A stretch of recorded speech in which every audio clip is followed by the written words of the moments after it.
Today I'm gonna go through my 5 tips that I have for you if you find yourself needing to train in cold weather, or maybe you just wanna go take a run in cold weather. I say train because some of you may be forced to run in cold weather because you have a marathon or some other sort of event coming up, or maybe you signed up for a cold weather run, marathon, whatever it is. You may need to run in cold weather.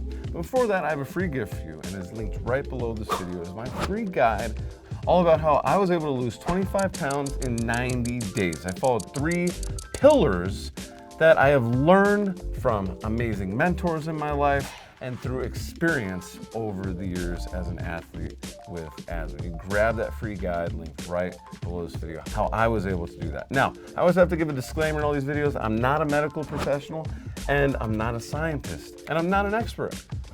I have not studied asthma. I have just been an athlete with asthma for my entire life. I'm 32 years old. I've had asthma the whole time. I have dealt with asthma my entire life, and I've been an athlete since I could be an athlete. When you're looking at integrating any of this, definitely check with your healthcare professional. Check out the disclaimer written in the description below. It is also right here on the screen. Here we go. Tip number 1. You're gonna need a neck warmer. Okay, this is extremely important. Now, whenever I run, when I run and it's cold outside, you've probably seen me running in the YouTube shorts on my channel. When I run and it's cold outside, the neck warmer is the #1 thing, and it really allows you to do a couple of things. First of all, it's gonna keep your neck warm. Keep your neck warm, or keep you warm. And then the neck warmer, along with number 2, here is going to protect your lungs when used properly. And obviously, if you're going in like negative 50 degrees Fahrenheit, Celsius, whatever, your lungs are probably gonna suffer. But you gotta really watch your breathing too. So that is the next thing. So breath is number 2. You gotta watch your breath, okay? And when you're breathing, you're gonna wanna breathe through that neck warmer, and that is going to allow you to protect your lungs. You really need to protect your lungs. The cold air can really mess with you. That's why when you're running in the cold with asthma, you gotta be really careful. Even if you don't have asthma and you're running in the cold, you gotta be careful. Protect yourself by breathing through the neck warmer. Also, breathe through your nose. You're gonna wanna breathe through the neck warmer. Okay, I know I'm duplicating things, but this is so important. You wanna breathe through your nose best you can. Now, I know, and this is why the neck warmer is so important. I know that you athletes with asthma out there, it's not always easy breathing through your nose, okay? We're already getting less oxygen. It can be even harder when you're breathing through your nose. I'm a mouth breather, okay? That's just who I am. So I find myself breathing through my mouth more often than breathing through my nose when I'm running.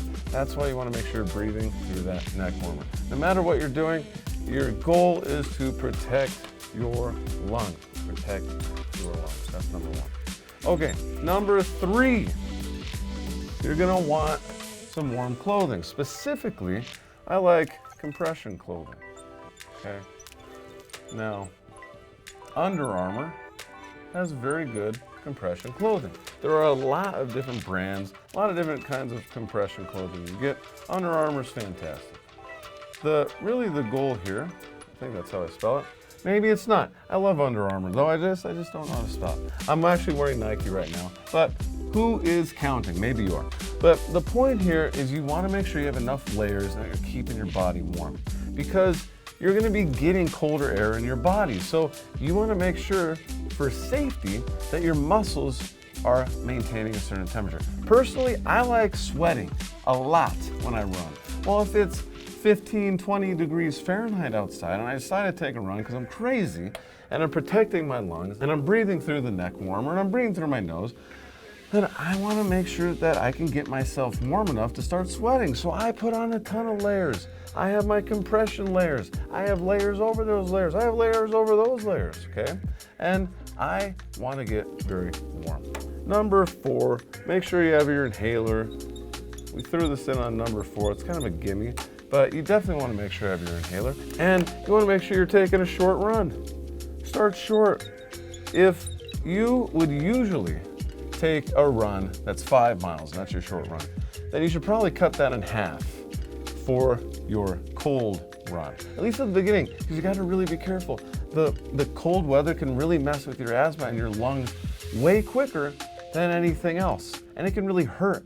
You can really hurt yourself by running in the cold. So you gotta be really careful. Bring that inhaler, make that run short. And remember, we need to protect the heck out of your lungs. So be careful, check with your medical professional, and really, really take care of yourself and your lungs. Remember, I have that free gift for you linked right below this video. It's my 3 pillars on how I was able to lose 25 pounds in 90 days. And I have used those 3 pillars to maintain my current weight of 160, well actually I'm at 162 now. So I have actually lost 30 pounds now and I've maintained my weight. But it's really, these 3 pillars you can really apply to anything in fitness, and it's really gonna help you achieve your goals. Thank you for the likes and subscribes.